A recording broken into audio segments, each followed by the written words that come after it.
सत्य समाचार तटस्थ समाचार समाज बदल्ने हाम्रो अभियान। नमस्कार, यो हो टाइम समाचार। म वीरेन्द्र मन्सुर गरौँ 203 जनामा कोरोना संक्रमणको पुष्टि सम्बन्धी प्रसङ्गबाट। मंगलबार पछिल्लो 24 घण्टामा 203 जनामा कोरोना भाइरस संक्रमणको पुष्टि भएको छ। स्वास्थ्य तथा जनसङ्ख्या मन्त्रालयका अनुसार 1300 पीसीआर परीक्षणमा 87 जना र 3759 जनाको एन्टिजेन परीक्षणमा 116 जना गरी कुल 203 जनामा संक्रमणको पुष्टि भएको हो। पछिल्लो 24 घण्टामा 126 जना संक्रमण मुक्त भएका छन् भने मृत्यु शून्य छ। हाल देशभर कोरोना भाइरस सक्रिय संक्रमितको संख्या 2232 रहेको छ, जसमध्ये 2152 जना होम आइसोलेसनमा रहेका छन् भने 80 जना संस्थागत आइसोलेसनमा र 17 जना आइसियुमा छन्। त्यस्तै 1 जनाको भेन्टिलेटरमा राखेर उपचार भइरहेको मन्त्रालयले जनाएको छ। मंगलबार थपिएसँगै नेपालमा कोरोना संक्रमितको कुल संख्या 11,50,554 पुगेको छ। नेपाल प्रहरीले सामाजिक सञ्जालमा चर्चा भएको जस्तो बच्चा चोरी गर्ने गिरोह प्रवेश गरेको सूचना नरहेको भन्दै अफवाह नफैलाउन आग्रह गरेको छ। केही दिनदेखि सामाजिक सञ्जाल फेसबुक तथा टिकटकमा बच्चा चोरी गर्ने गिरोह सक्रिय रहेको चर्चा चलेपछि प्रहरीको साइबर ब्युरोले सूचना निकालेर अफवाह नफैलाउन आग्रह गरेको छ। ब्युरोले सूचनामा सामाजिक सञ्जालमा अफवाह फैलाउनेलाई कारबाही गर्ने चेतावनी समेत दिएको छ। प्रहरीले सामाजिक सञ्जालमा आएको सूचना भ्रामक भएको भन्दै विश्वास नगर्न र त्यस्ता कुनै अपराधसँग सम्बन्धित सूचना भए प्रहरी कार्यालयमा खबर गर्न अनुरोध पनि गरेको छ। सामाजिक सञ्जालमा बच्चा चोरी हुने सूचना भाइरल भएपछि सबैतिर डर बढेको छ, तर सतर्क रहन आग्रह गरेको छ। धनुषामा प्रहरी र बन्दुकधारी समूह बीच दोहोरो गोली हानाहान भएको छ। गणेशमान चारनाथ नगरपालिका 4 पोर्ताहा स्थित चारनाथ खोलामा बन्दुकधारी समूह र प्रहरी बीच दोहोरो गोली हानाहान भएको सोमबार राति करिब 11:40 को समयमा गणेशमान चारनाथ नगरपालिका पोर्ताहा प्रहरी चौकीबाट प्रहरी नायब निरीक्षक रामनाथ यादव नेतृत्वको गस्ती टोलीले बन्दुकधारी समूहलाई रोक्न खोज्दा दोहोरो गोली हानाहान भएको इलाका प्रहरी कार्यालय ढल्केबरले जनाएको छ। खोलामा बन्दुकधारी समूहलाई प्रहरीले रोक्न खोज्दा उनीहरूले फायर गरेपछि जवाबी कारबाहीमा प्रहरीले 2 राउन्ड गोली प्रहार गरेको थियो। प्रहरीको जवाबी कारबाहीमा बन्दुकधारी समूहका 1 जनालाई बायाँ खुट्टामा गोली लागि घाइते अवस्थामा पक्राउ गरेको हो। अन्य समूहका व्यक्तिहरू भने फरार भएको जिल्ला प्रहरी कार्यालय धनुषाले जनाएको छ। प्रहरीको गोली लागि पक्राउ पर्नेमा गणेशमान चारनाथ नगरपालिका 5 बस्ने 30 वर्षीय गणेश बहादुर बुढा ठोकिरहेको जिल्ला प्रहरी कार्यालय धनुषाले जनाएको छ। प्रहरीको गोली लागि घाइते भएको अवस्थामा पक्राउ परेका बुढा टोकीलाई मध्य स्वास्थ्य विज्ञान प्रतिष्ठान अन्तर्गत प्रादेशिक अस्पताल जनकपुरमा उपचार भइरहेको र अवस्था सामान्य रहेको धनुषा प्रहरी उपरीक्षक बसन्त रजौरेले जानकारी दिनुभयो। पक्राउ परेका व्यक्तिको साथबाट 1 थान भरुवा बन्दुक समेत बरामद गरिएको छ। यस सम्बन्धमा थप अनुसन्धान भइरहेको जिल्ला प्रहरी कार्यालय धनुषाले जनाएको छ। धनुषामा एक महिलाको शव फेला परेको छ। जिल्लाको शहीद नगरपालिका 3 पुलचोकमा एक महिलाको शव फेला परेको प्रहरीले जनाएको छ। मंगलबार बिहान पुलचोक स्थित नहर नजिक रहेको झाडीमा अन्दाजी 25 वर्षीय महिलाको शव फेला परेको इलाका प्रहरी कार्यालय यद्दुकोहाका प्रहरी निरीक्षक हरि विष्णु ढाकालले बताउनुभयो। परिचय खुल्न नसके पनि हरियो साडी लगाएको र मधेसी मूलको महिला हुन सक्ने अनुमान गरिएको उहाँले बताउनुभयो। घटना सम्बन्धमा थप अनुसन्धान भइरहेको प्रहरी निरीक्षक ढाकालले बताउनुभयो। पूर्व राष्ट्रपति डाक्टर रामवरण यादवले संघीय संसदबाट पुनः पारित भई प्रमाणीकरणका लागि राष्ट्रपति समक्ष पठाइएको नागरिकता सम्बन्धी विधेयकले छिट्टै निकास पाउनेमा आफू विश्वस्त रहेको बताउनु भएको छ। यस विधेयकका सम्बन्धमा हामीले राखेका जिज्ञासामा पूर्व राष्ट्रपति यादवले भन्नुभयो, संविधानको अधिकार र परिधिभित्र र केही राष्ट्रपतिबाट नागरिकता विधेयक स्वीकार गरी यथाशीघ्र निकास दिनु हुने नै उत्तम हुने बताउनुभयो। यसरी नै यस विषयलाई निकास पाउँछ भन्नेमा म विश्वस्त रहेको छु। नेपालको नागरिकता ऐन 2063 लाई संशोधन गर्न बनेको विधेयक संघीय संसदको दुवै सदनबाट दोस्रो पटक पारित भई प्रमाणीकरणका लागि अहिले राष्ट्रपति समक्ष पुगेको छ।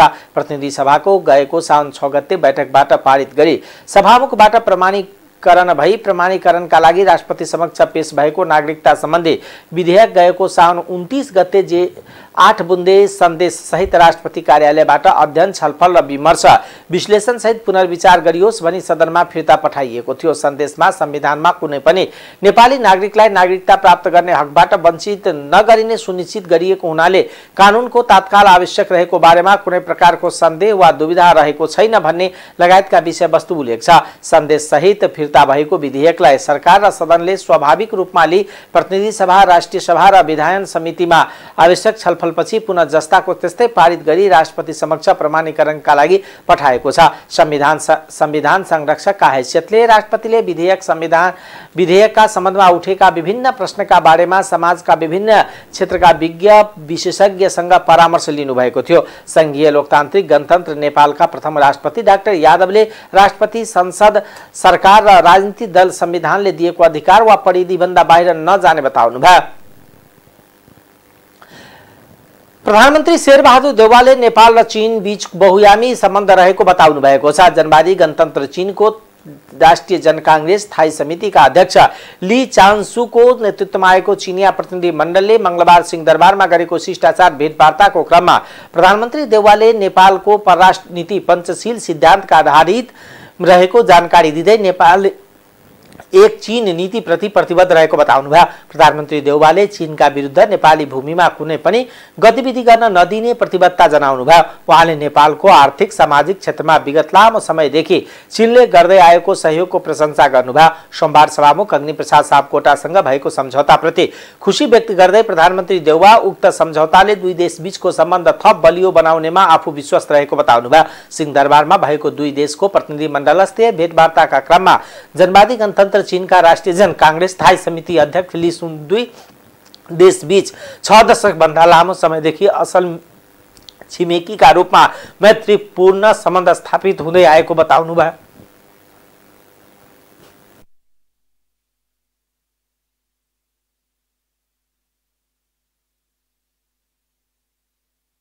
द्विपक्षीय सम्बन्धको बारेमा कुरा भयो। उहाँहरूको तर्फबाट पनि नेपाल चीनको परम्परागत सम्बन्धको बारेमा चर्चा गर्नुभयो। अब अहिले त्यति नै भनौँ न।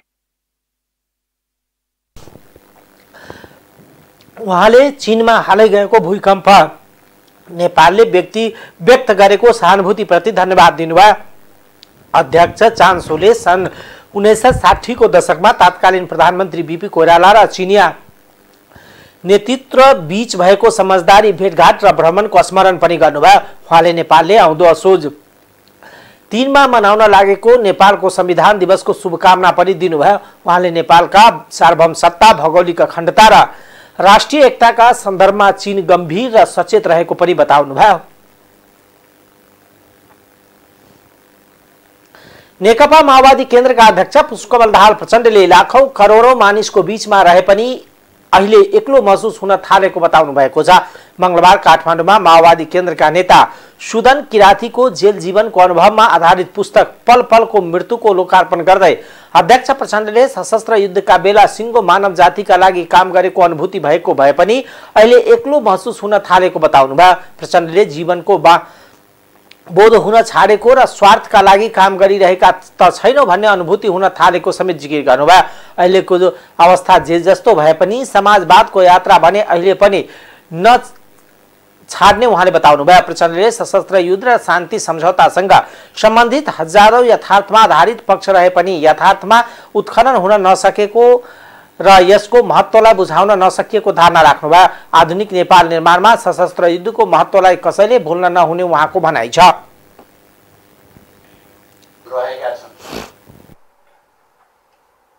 र यसको जुन स्तरबाट उत्खनन हुनुपर्ने हो, यसको अन्वेषण हुनुपर्ने हो र समाजमा स्थापित गर्नुपर्ने हो, त्यस्तो हुन सकेको छैन।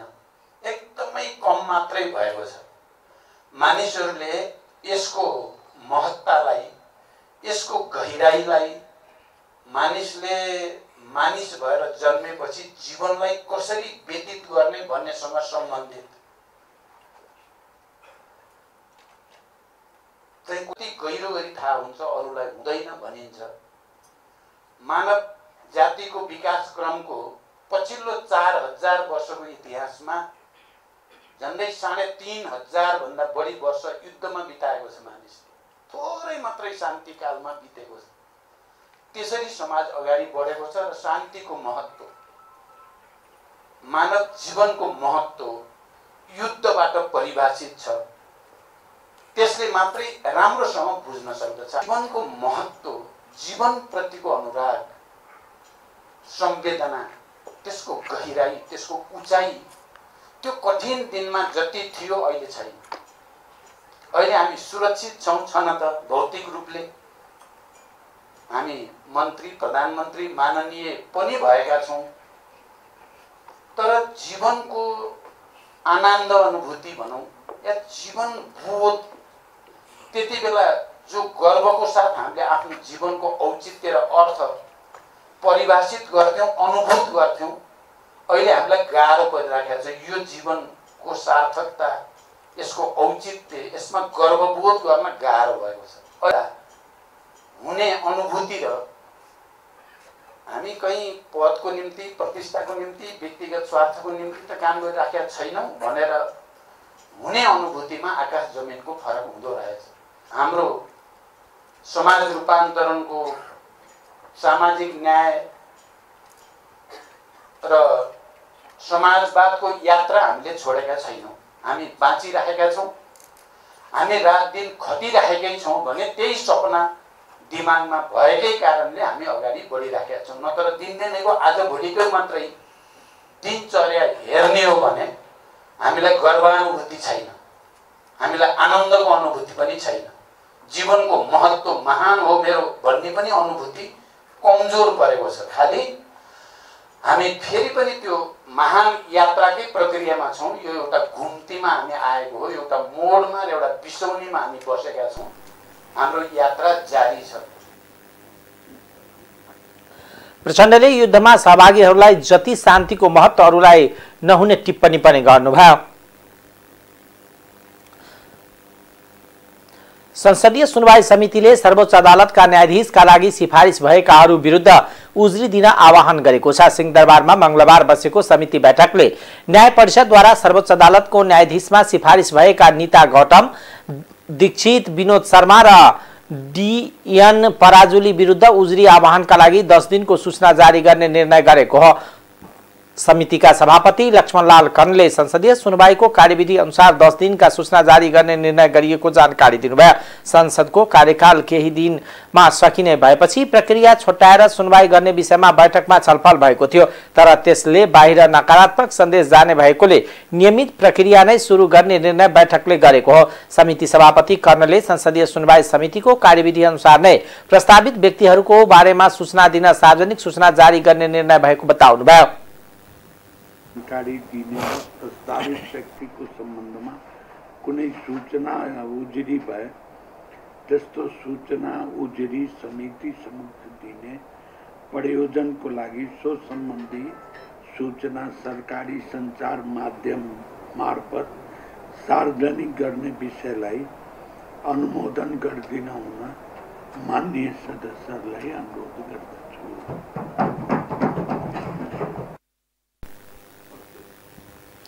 बैठकमा समितिका सदस्यहरूले सार्वभौम प्रतिनिधि सभाको समय अवधि तोक्न काम आयोगलाई नभएको बताएका थिए। बैठकमा एमाले प्रमुख सचेतक विशाल भट्टराईले निर्वाचन आयोगले प्रतिनिधि सभाको कार्यकाल तोक्नु उचित नभएको बताउनुभयो। त्यस्तै माओवादी केन्द्रका सांसद देव गुरुङले कार्यकालको व्याख्याले प्रतिनिधि सभालाई रिक्तताको स्थितिमा लैजाने धारणा राख्नुभयो।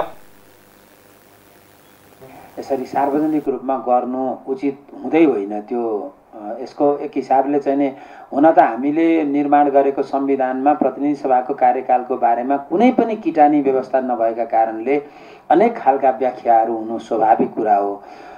यस्तो धेरै खालका व्याख्या भएको बेला सामान्यतया यसको निरूपण गर्ने एकमात्र उपाय भनेको अभ्यास हो। विगतको अभ्यास हेर्दाखेरि चाहिँ हामी 70 सालमा निर्वाचित भएका त्यो बेलाका संविधान सभाका सदस्यहरू रूपान्तरित व्यवस्थापिका संसदका सदस्यको रूपमा नोमिनेसनको अघिल्लो दिनबाट चाहिँ बिदा लिएका थियौँ। हाम्रो कार्यकाल सकिएको थियो। यस अर्थमा त्यो अभ्यासलाई पछ्याउँदाखेरि चाहिँ हाम्रो कार्यकाल चाहिँ अब असोजको 1 गते राति 12 बजेबाट सकिन्छ जस्तो मलाई लाग्छ।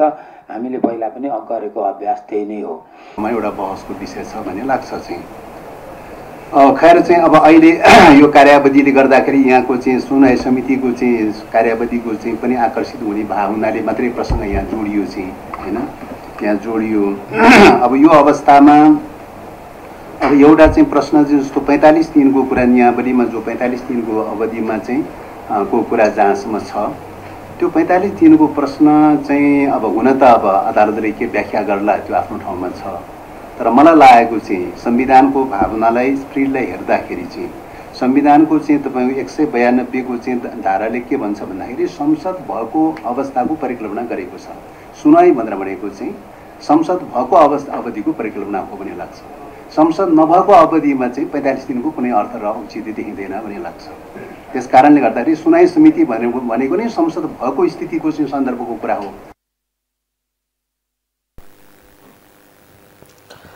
न्यायाधीशका लागि सिफारिस भएका दीक्षित उच्च अदालत तुलसीपुरका मुख्य न्यायाधीश हुन् भने शर्मा उच्च अदालत जनकपुरका कायम मुकाम मुख्य न्यायाधीश हुन् त्यस्तै पराजुली नेपाल ल क्याम्पसमा प्राध्यापक हुन्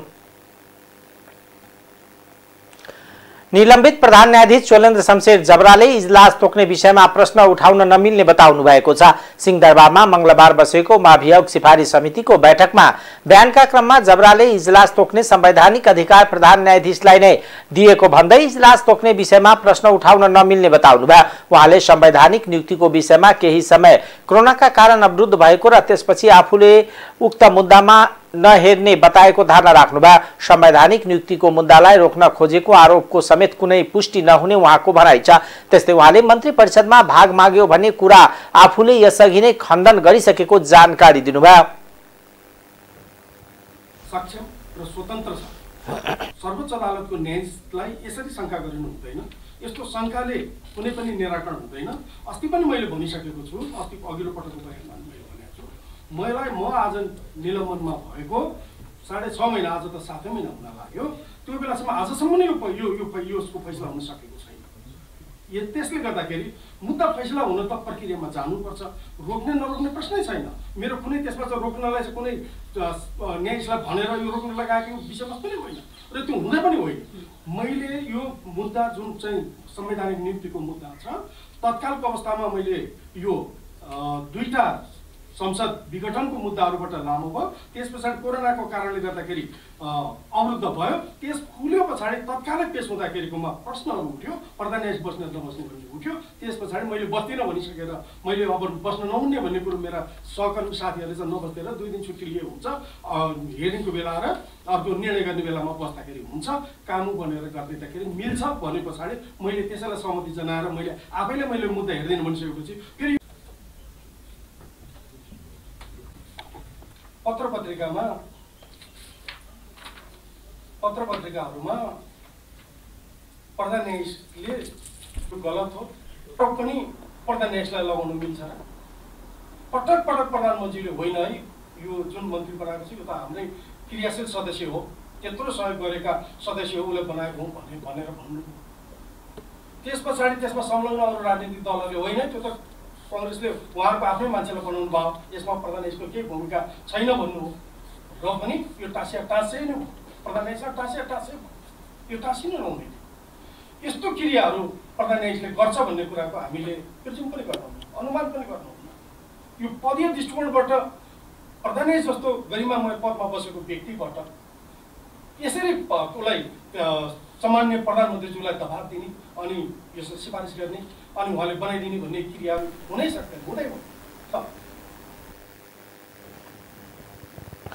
जबराले मन्त्री बनाउने काम प्रधानमन्त्रीको भएको भन्दै कसैको अनुरोधको भरमा नै मन्त्री बनाउने भन्ने कुरा सोच्न नसकिने धारणा राख्नुभयो मंगलबारसम्म जबरासँग 43 वटा प्रश्न सोधेको समितिका सचिव एवं प्रवक्ता लक्ष्मी गौतमले जानकारी दिनुभयो अब पूरक प्रश्नका लागि आवश्यक दिनमा जबरालाई बोलाइने उहाँले बताउनुभयो उहाँले बुधबार बिहान पुनः समितिको बैठक बस्ने र बयानका क्रममा नाम आएका व्यक्तिहरूलाई पनि सोधपुछ गर्ने बारे आवश्यक निर्णय हुने जानकारी दिनुभयो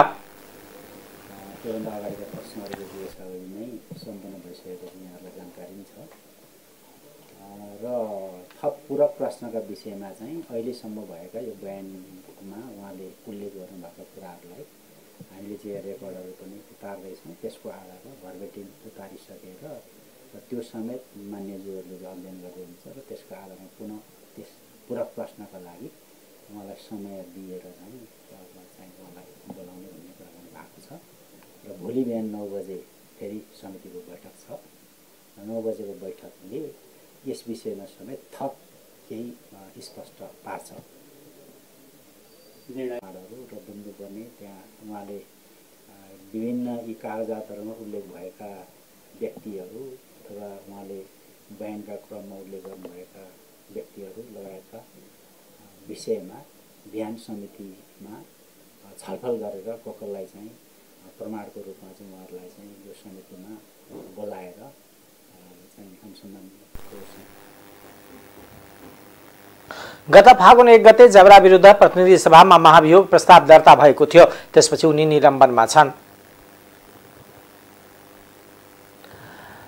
सरकारले विश्व बैंकबाट यातायात तथा व्यापार आबद्धता अभिवृद्धि कार्यक्रमका लागि प्राप्त हुने 257 मिलियन अमेरिकी डलर करिब 35 अर्ब रुपैयाँ सहुलियतपूर्ण ऋण सहायता स्वीकार गर्ने निर्णय गरेको छ। भदौ 27 गते बसेको मन्त्री परिषदका निर्णयहरू सुनाउँदै सरकारका प्रवक्ता एवं संचार तथा सूचना प्रविधि मन्त्री ज्ञानेन्द्र बहादुर कार्कीले यस्तो बताउनु भएको हो। उहाँले सरकारले महिला संरक्षण तथा उत्थान सुदृढीकरण परियोजनाका लागि एसियाली विकास बैंकबाट प्राप्त हुने 12 मिलियन अमेरिकी डलर अनुदान सहायता स्वीकार गर्ने वार्ता टोली गठन गर्ने निर्णय गरेको बताउनु भयो। उहाँका अनुसार सरकारले प्रहरी वरिष्ठ उपरीक्षक रञ्जन विष्टलाई राष्ट्रिय स्वतन्त्रता केन्द्रको प्रहरी कर्मचारीतर्फ प्रहरी नायब महानिरीक्षक पदमा बढुवा नियुक्ति गर्ने, महालेखा परीक्षक टङ्कमणि शर्मा डङ्गालको नेतृत्वको टोलीलाई अन्तर्राष्ट्रिय सर्वोच्च लेखा परीक्षण संस्थानहरूको संगठनको 24औं महाधिवेशनमा सहभागिता जनाउन स्वीकृति दिने, बेरोजी फर्छौट अनुगमन समितिको सचिवालयमा आर्थिक वर्ष 79-80 का लागि राजपत्राङ्कित स्तरको दरबन्दी स्वीकृत गर्ने, संयुक्त राज्य अमेरिकाको वाशिंटन डीसीमा आयोजना हुने विश्व बैंक समूह र अन्तर्राष्ट्रिय मुद्रा कोषको संयुक्त वार्षिक बैठकमा भाग लिन अर्थमन्त्री नेतृत्वको प्रतिनिधि मण्डललाई स्वीकृति दिने निर्णय गरेको छ। राष्ट्रिय सतर्कता केन्द्रको प्रहरी कर्मचारीतर्फ प्रहरी नायब महानिरीक्षक पदमा बढुवा नियुक्ति गर्ने, महालेखा परीक्षक श्री टङ्कमणि शर्मा डङ्गालको नेतृत्वको टोलीलाई अन्तर्राष्ट्रिय सर्वोच्च लेखा परीक्षण संस्थानहरूको संगठनको 24औं महाधिवेशनमा सहभागिता जनाउन स्वीकृति दिने, बेरुजु फर्चोट अनुगमन समितिको सचिवालयमा आर्थिक वर्ष 79-80 का लागि राजपत्राङ्कित स्तरको दरबन्दी स्वीकृत गर्ने, विश्व बैंकबाट यातायात तथा व्यापार आबद्धता अभिवृद्धि कार्यक्रमका लागि प्राप्त हुने 275 मिलियन अमेरिकी डलर करिब रु 35 अर्ब सहुलियतपूर्ण ऋण सहायता स्वीकार गर्ने,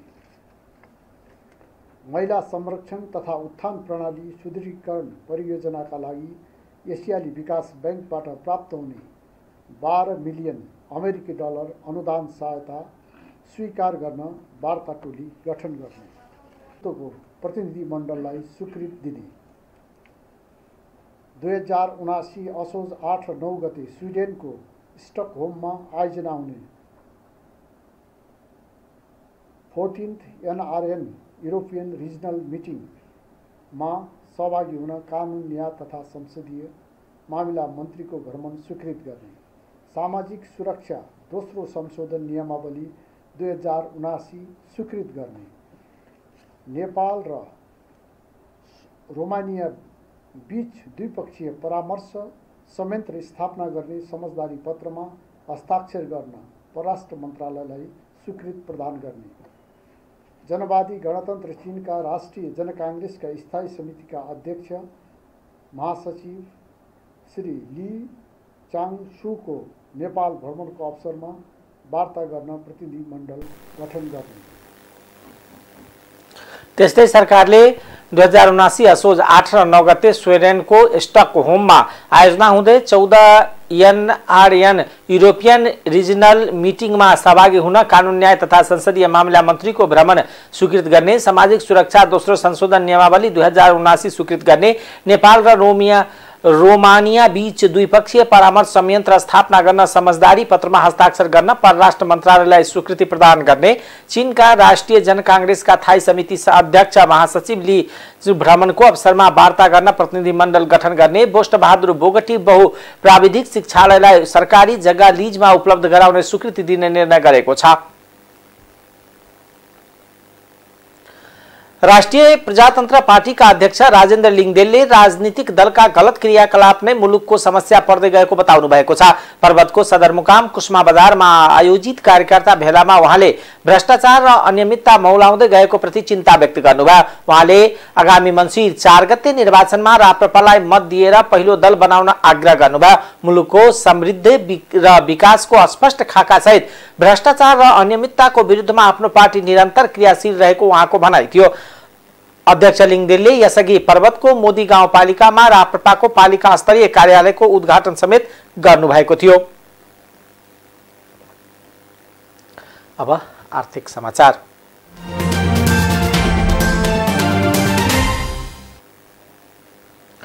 सरकारले केराउ सुपारी र मरिच आयातमा लागेको प्रतिबन्ध आंशिक रूपमा हटाएको छ। उद्योग वाणिज्य तथा आपूर्ति मन्त्रालयले सोमबार राजपत्रमा सूचना प्रकाशित गरी औद्योगिक कच्चा पदार्थको रूपमा यी वस्तु आयात गर्न पाउने जानकारी दिएको हो। मन्त्रालयका अनुसार उत्पादनमूलक उद्योगलाई औद्योगिक प्रयोजनका लागि आवश्यक पर्ने कच्चा पदार्थ केराउ सुपारी र कालो मरिचको पैठारीलाई व्यवस्थित गर्ने सम्बन्धी कार्यविधि 2078 को प्रक्रिया पूरा गरेर चालू आर्थिक वर्षका लागि मात्र कच्चा पदार्थको रूपमा पैठारी गर्न पाइनेछ। व्यापारिक हिसाबले भने यी वस्तु आयात गर्न पाइने छैन। सरकारले विदेशी मुद्रा सिन्चितीमा चाप पर्न सक्ने ठानेर 2076 चैत 24 गतेदेखि वस्तुको आयातमा प्रतिबन्ध लगाएको थियो। वस्तु तेस्रो मुलुकबाट आयात गरेर भारततर्फ तस्करी हुन लागेको पनि बताइन्छ। सरकारले गत चैतदेखि असार मसान्तसम्म यी वस्तुको आयात खुला गरेर पुनः प्रतिबन्ध लगाएको थियो। विदेशी मुद्रा सिन्चितीमा चाप परेपछि सरकारले अन्य वस्तुको आयातमा पनि प्रतिबन्ध लगाएको छ। गत वैशाख 13 बाट विभिन्न 10 वस्तुको आयात रोकेको सरकारले 6 वस्तुको प्रतिबन्ध हटाएर एम्बुलेन्स र सब वाहन बाहेकका कार जीप भ्यान 32 इन्चसम्म बढीमा रंगीन टेलिभिजन 150 सीसी भन्दा बढी क्षमताका मोटरसाइकल र $300 भन्दा बढी मूल्यका स्मार्टफोनमा प्रतिबन्ध कायम राखेको छ। बैंकहरूको निक्षेप संकलन र कर्जा प्रवाहमा सुधार भदौको चौथो साता पनि निरन्तर देखिएको छ। निक्षेप आकर्षित गर्ने बैंकहरूको नयाँ योजना र चाडपर्वको प्रभावले सकारात्मक प्रभाव परेको विश्लेषण गरिएको छ। नेपाल बैंकर्स संघका अनुसार भदौ चौथो साता 8 अर्ब रुपैयाँले निक्षेप बढ्दा कर्जा प्रवाह पनि 7 अर्ब रुपैयाँ वृद्धि भएको छ। भदौ 17 गतेसम्म वाणिज्य बैंकहरूमा कुल 44 खर्ब 37 अर्ब 46 करोड रुपैयाँ निक्षेप रहेकोमा भदौ 24 हुँदा 44 खर्ब 44 अर्ब र 97 करोड रुपैयाँ पुगेको छ। भदौमा पहिलो साता निक्षेप घटे पनि आयात भने त्यसैता भने लगातार बढिरहेको छ। भदौभरमा बैंकमा 12 अर्ब रुपैयाँ निक्षेप थपिएको छ। पछिल्लो समय बैंकहरूले सुरु निक्षेपको 10 गुणासम्म दिने गरी 21 वर्ष अवधिसम्ममा मुद्दती योजना सार्वजनिक गरेका छन्। यसैगरी नेपालीहरूको ठूलो पर्व दशैं नजिक आएकोले रेमिटान्स प्रवाह सकारात्मक भएको र आन्तरिक बजारमा पनि चहल पहल बढ्न थालेकोले निक्षेप वृद्धि भएको बैंकरहरूले बताएका छन्। निक्षेप वृद्धिसँगै बैंकहरूले कर्जा प्रवाह पनि बढाउन थालेका छन्। भदौ 17 गते बैंकहरूको कुल कर्जा प्रवाह 41 खर्ब 81 अर्ब 22 करोड रहेकोमा भदौ 24 गतेसम्ममा 41 खर्ब 88 अर्ब 8 करोड रुपैयाँ पुगेको संघले जनाएको छ। भदौमा बैंकहरूको कर्जा प्रवाह 12 अर्ब रुपैयाँ बढेको छ। बैंकहरूको कर्जा निक्षेप बढेसँगै कर्जा निक्षेप अनुपातमा पनि सुधार आएको छ। संघका अनुसार भदौ 24 गते वाणिज्य बैंकहरूको औसत सीडी रेशियो 88.36% कायम भएको छ। यसअघि सीडी रेशियो भदौ 17 गते 88.25 र 10 गते 88.42% थियो। नेपाल राष्ट्र बैंकका निर्देशन अनुसार बैंकहरूले सीडी रेशियो 90% भित्र कायम हुनुपर्छ। उक्त अनुपात कायम गर्न नसक्ने बैंकहरूलाई बढी भएको रकमलाई हर्जना लगाउन व्यवस्था छ। अब अन्तर्राष्ट्रिय समाचार।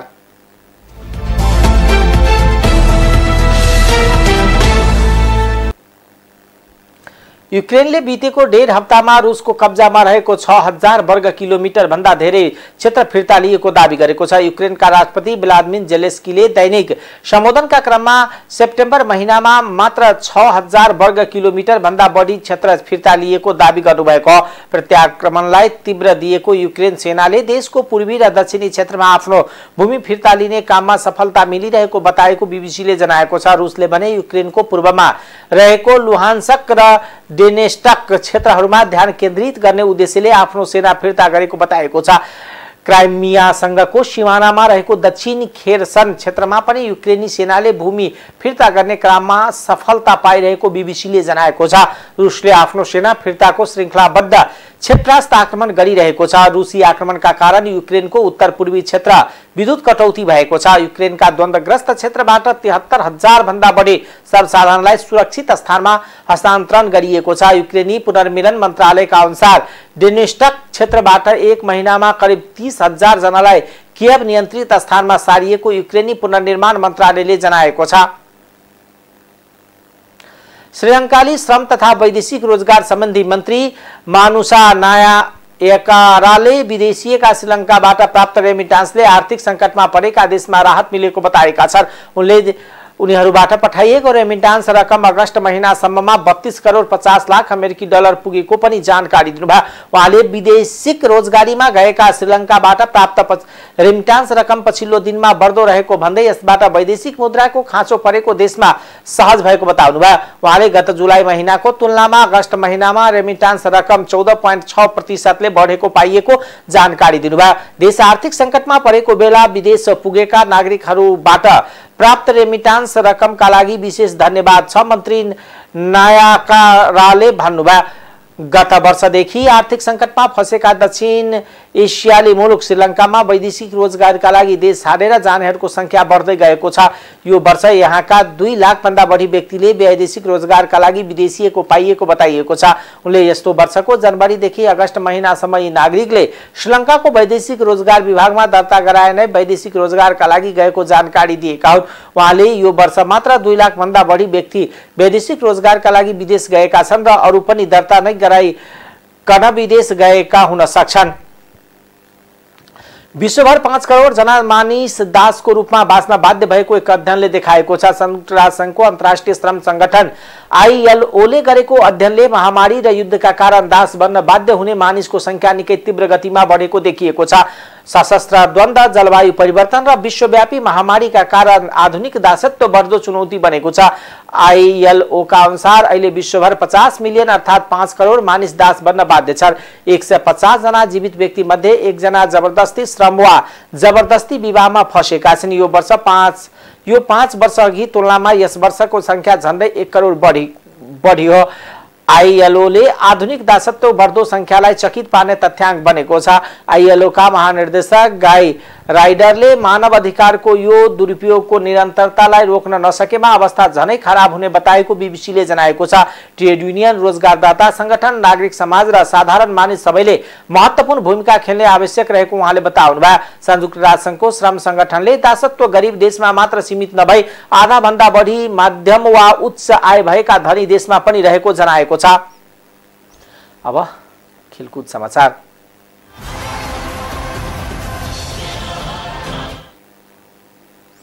नेपालमा चलिरहेको 6औं संस्करणको महिला साफ च्याम्पियनशिप फुटबलमा पाकिस्तानले सान्तवना जित निकालेको छ। दशरथ रङ्गशालामा मंगलबार भएको पहिलो खेलमा पाकिस्तानले मालदिप्सलाई 7-0 गोलले हरायो। पाकिस्तानी नदिया खानले 4 गोल गरिन्। त्यस्तै रमिना फरिद, खादिजा काजमी र अनमोल हिराले 1-1 गोल गरे। समूह ए मा रहेको दुवै टोली प्रतियोगिताबाट बाहिरिसकेका छन्। यो समूहबाट भारत र बंगलादेश अन्तिम 4मा पुगेका छन्। भारत र बंगलादेश बीच खेल भएपछि यो खेल समूह विजेता र उबेचा टुङ्गो लाग्नेछ। समूह बी बाट नेपाल, भुटान सेमिफाइनलमा पुगिसकेका छन्। प्रतियोगितामा आयोजक नेपाल, भारत, श्रीलङ्का, भुटान, बंगलादेश, पाकिस्तान र मालदिप्सको सहभागिता रहेको छ। टाइम्स समाचार अहिलेको लागि यति नै। हेर्दै गर्नुहोला टाइम्स टेलिभिजन। नमस्कार।